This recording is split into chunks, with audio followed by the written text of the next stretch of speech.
Season 7 తెలుగులో అనేక సంచలనాలకు కారణమైంది. గత 2 సీజన్స్ ఫెయిల్ కావడంతో ఈసారి ఉల్టా పుల్టా అంటూ నాగార్జున సరికొత్త ఆటలు ఆడించాడు. ఓ రకంగా చాలా కాలం తర్వాత ఈ సీజన్ సూపర్ హిట్ అయిందనే చెప్పాలి. వీటికి తోడు కామన్ మ్యాన్ కేటగిరీలో రైతు బిడ్డను అంటూ వచ్చి మొదటి వారం కామ్ గా కనిపించిన పల్లవి ప్రశాంత్ ను అనూహ్యంగా హీరోను చేశారు అమర్దీప్ ఆట సందీప్. ఆ టైంలో అతనికి శివాజీ అండగా నిలిచాడు.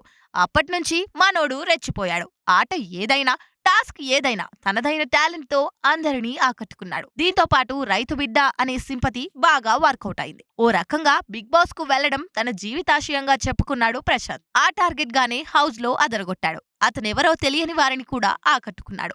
మొత్తంగా బిగ్ బాస్ తెలుగు హిస్టరీలోనే ఓ కామన్ మ్యాన్ కప్పు గెలిచాడు. కట్ చేస్తే ఆ గెలిచిన ఆనందంలో అతను చేసిన అతి వల్ల అనేక సమస్యలు ఎదుర్కొంటున్నాడు.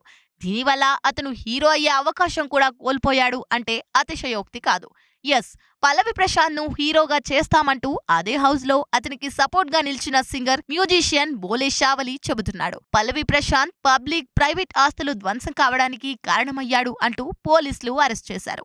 చెంచల్ కూడా జైలుకు వెళ్లి బెయిల్ పై వచ్చాడు. దీంతో తనను సంప్రదించే నిర్మాతలకు తానేం చెప్పాలో అర్థం కావడం లేదంటున్నాడు బోలే. అయితే బోలే చెబుతున్న మాటలు మాత్రం అంత నమ్మశక్యంగా లేవంటున్నారు కొందరు. ఇంత జరిగిన తర్వాత కూడా పల్లవి ప్రశాంత్ తో సినిమా చేస్తే ఖచ్చితంగా నిర్మాతలకు లాసే అంటున్నారు. ఎందుకంటే అతనిపై హౌస్ లో ఉన్నప్పుడు ఉన్నంత సింపతి ఇప్పుడు లేదు. కొందరు పనిగట్టుకొని మరి ప్రశాంత్ అంతకుముందు ఎలా బిహేవ్ చేశాడు అనేది సోషల్ మీడియాలో పోస్ట్ చేస్తున్నారు.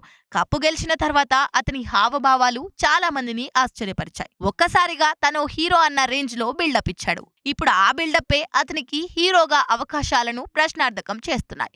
మొత్తంగా పల్లవి ప్రశాంత్ ను హీరోగా చేస్తామంటూ వస్తున్న నిర్మాతలు ఎవరో కానీ వాళ్ళు బోలే షావలిని సంగీత దర్శకుడుగాను తీసుకుంటామంటున్నారంట. అంటే బిగ్ బాస్ కంటెస్టెంట్స్ తో కమర్షియల్ సినిమా ప్లాన్ చేశారన్నమాట.